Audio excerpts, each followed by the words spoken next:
જાફરાબાદ તાલુકાના બાબરકોટ ગામે આવેલી અલ્ટ્રાટેક સિમેન્ટ કંપનીનો અમારા મીડિયા દ્વારા ગ્રાઉન્ડ રિપોર્ટ। જાફરાબાદ તાલુકાના બાબરકોટ ગામે આવેલ UltraTech cement limited unit Narmada cement works company દ્વારા મજૂર વર્ગ સાથે અન્યાય। બાબરકોટ ગામે આવેલી અલ્ટ્રાટેક સિમેન્ટ કંપની દ્વારા બાબરકોટ ગામના અમરાભાઈ જાદવ તેમજ તેમના ભાઈની કોઈપણ કારણ દર્શાવ્યા વગર કામ પરથી છૂટા કરી નાખવામાં આવ્યા। બાબરકોટ ગામે આવેલી અલ્ટ્રાટેક સિમેન્ટ કંપનીનો નવો કિમિયો બહાર આવ્યો છે। આપણા એક જૂની કહેવત છે ને કે માલ ખાય મદારી અને વડ ખાય વાંદરા, એવું જ આ અલ્ટ્રાટેક સિમેન્ટ કંપનીના અધિકારીઓ દ્વારા આ બાબરકોટ ગામના અમરાભાઈ જાદવ તેમજ તેમના ભાઈ સાથે કરવામાં આવ્યું છે। બાબરકોટ ગામના રહીશ અમરાભાઈ જાદવ તેમજ તેમના ભાઈ અલ્ટ્રાટેક સિમેન્ટ કંપનીમાં 15 વર્ષથી નોકરી કરતા હોય, પણ આજથી 2 વર્ષ પહેલા આ કંપનીએ કંઈ પણ કારણ દર્શાવ્યા વગર કામ પરથી છૂટા કરી દેવામાં આવ્યા। જે તે વખતે જાફરાબાદ તાલુકાના બાબરકોટ ગામે આવેલ અલ્ટ્રાટેક સિમેન્ટ કંપનીના અધિકારીઓ મોટા બણગા ફૂંકતા હતા કે સ્થાનિકોને રોજગારી આપીશું, પરંતુ હાલ આ અધિકારીઓ સ્થાનિક લોકોને નોકરી તો આપતા પાછા રહ્યા, પણ નોકરી ઉપરથી છૂટા કરી દેવામાં આવે છે। આ બાબતે અમારા પત્રકાર દ્વારા કંપનીના અધિકારી ગોયલ સાહેબ તેમજ અનિલ શુક્લા સાહેબની ટેલિફોનિક વાત કરી તો તેમણે સરખો જવાબ ન આપ્યો। એ પણ અમે તમને રેકોર્ડિંગ મારફતે સાંભળાવીએ છીએ। આમ તો સરકાર મોટા ભાષણ આપે છે કે આવી બધી કંપની દ્વારા સ્થાનિકને નોકરી આપવામાં આવશે, પણ અહીંયા તો સ્થાનિક લોકોની નોકરી પણ આ કંપની છીનવી લે છે। બાબરકોટ ગામના ગરીબ માણસો પોતાના પેટે પાટા બાંધી અને ઘરનું ગુજરાન ચલાવતા હોય, તેમની રોજીરોટી પણ અલ્ટ્રાટેક સિમેન્ટ કંપનીના અધિકારીઓએ છીનવી લીધી છે। આ કંપનીના અધિકારીઓ પર કાયદેસરની કાર્યવાહી થાય અને આ પીડિત માણસને ન્યાય મળે તેવી માંગ છે। તો આવો જાણીએ આ પીડિત કર્મચારી શું કહેવા માંગે છે। બ્યુરો ચીફ ભગવાન Barad, the mirror news, Jafrabad. તમારું નામ શું છે ભાઈ? અમરાભાઈ નારાયણભાઈ જાદવ મારું નામ। આપણે તમારી તકલીફ શું છે અત્યારે? તકલીફમાં એવું છે કે આ જમીનની મેટલ બીજાની છે હા, ને એ જમીન અમે મજૂરી કારણે માલ ઢોરના કારણે અમે જમીન વાવતા હા, અને વિવાદી જમીન કંપનીને ને માલિકને વિવાદ થયો, હા, એમાં અમે મજૂરીએ જતા। એ મજૂરી અમારી 2 જણા, 2 ભાઈઓ અમે 2 મારા છોકરા, હા, એની બંધ કરવામાં આવેલ છે। હા, અટાણે અમને મજૂરી વગરના કરી નાખ્યા છે। કઈ કંપનીમાં આપણે કામે જતા તમે? Narmada cement factory. હા, કેટલા વર્ષ નોકરી કરી એમાં? નોકરી અમે કરી છે લગભગ 2005-2007 કામ કરતા, આજ સુધી અમે એમાં કામ કરેલ છે હા, અને સપ્લાય લેબરમાં કામ કરતા। કયા કોન્ટ્રાક્ટમાં? અબાગ કોન્ટ્રાક્ટરમાં। અબાગમાં હા। તમને છૂટા કર્યા એના કેટલા વર્ષ થયા? 2 વર્ષથી છૂટા કરી દીધા છે।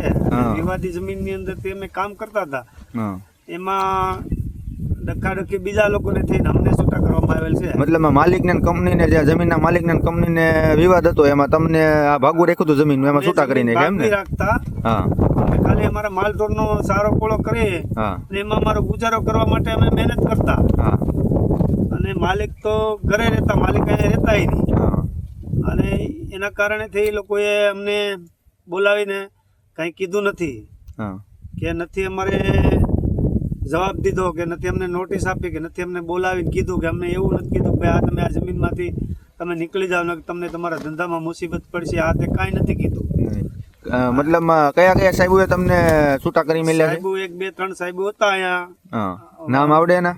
એક તો ગોહિલ સાહેબ છે, નામ આવડે છે, એક પ્રશાંત મિશ્રા સાહેબ હતા। હા, એ લોકોએ અમને કોઈ પૂછ્યું નથી, ગાછું નથી। અમને બીજે દિવસે અમે નોકરીએ ગયા હા, એટલે અમારા ગેટ પાસ ડાયરેક્ટ બંધ કરી દેવામાં આવેલ છે। મતલબ ગેટે તમે ગયા એટલે તમને કીધું કે તમે હવે કામે નહીં આવતા? કામ ના નથી પાડી, સીધા ગેટ પાસ જ બંધ કરી દીધા। ગેટ પાસ જ બંધ કરી પંચિંગ દીધા। જ બંધ કરી દીધા। પછી તમે આગળની કઈ કાર્યવાહી ન કરી? આગળની કાર્યવાહી કરી હતી અમે, 1-2 હા। વખત ગયા, અમે ગેટ ઉપર જઈએ એટલે સીધી ના પાડી દે હા, હા, કે તમે પછી પાછા સાહેબ પાસે ગયા હા, તો સાહેબ એક ગોહિલ સાહેબ કરીને છે, એ એમ કહે છે કે જમીનનું ફાઇનલ કરાવી ગયો તો તમને કામે લેવામાં આવે। હા, એટલે અમે અટાણે એવું કહેવા માંગીએ છીએ હા, કે જે તે સમયે આ માલિક આ જમીનનું ફાઇનલ કરશે હા, ત્યારે એ સમયે પણ અમને અમારું પેમેન્ટ આપવું પડશે, નહીંતર અત્યારે અમારે જે કાંઈ જરૂર પડશે તો અમે કરવા માંગશું।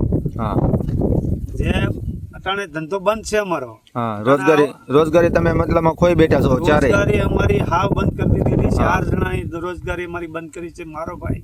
મારો ભાઈ તો ધંધે અહીંયા ખેતીમાં કોઈ દે આવતોય નહીં, છતાં નાના બસાના છોકરા છે હા, અને એ કામ કરતો નથી અહીંયા વાડીએ કોઈ દી, હા, છતાં સમૂહ લગ્નના કાર્યમાં એ માણસ તો કામ કરતો હતો ને એનું પણ કામ બંધ કરી દીધું કંપનીએ, હા, મારો ભાઈ હોવાના કારણે। હા, કે આ પણ એનો ભાઈ છે. બે તો છોકરા હવે મારા. તમે મતલબ કંપનીને શું કહેવા માંગો છો? હવે અમે કંપનીને ઈ કહેવા માંગીએ છીએ કે અમારો ધંધો અમને આ પાછો આપે, હા. છતાં અમારો ન્યાય આપે, હા અને એની તાકાત હોય તો અમને કોર્ટમાં જવાબ આપે, અમારો કઈ વાંક હોય તો. હા બીજું અમે કઈ કહેવા માંગતા નથી. અને જે તે વખતે આ કંપની આ જમીનનું ફાઇનલ કરવામાં આવશે હા એ વખતે એ વખતે પણ અમે એની પાસેથી કંપની પાસેથી પગાર લેવું. હા. અને અમારા ઘરની અંદર કાંઈ પણ ઘટના બનશે, હા. કોઈ પણ કઈ નબળું પગલું ભરી જાય, હા. એની સંપૂર્ણ જવાબદારી કંપનીની રહે, કંપનીના સાહેબોની કંપનીના અધિકારીઓની રહે. સાહેબોની. અધિકારીઓ જે અમને ના પાડવામાં આવી છે હા. એ અધિકારીઓની રહે. બરોબર છે. હાય, હું છું ક્રુઝિન સિંઘાનિયા. આપની આસપાસના સત્ય સમાચાર જાણવા માટે જોતા રહો દીવ મિરર ન્યૂઝ. અને હા, લાઈક અને સબસ્ક્રાઇબ કરવાનું ભૂલતા નહીં. Thank you.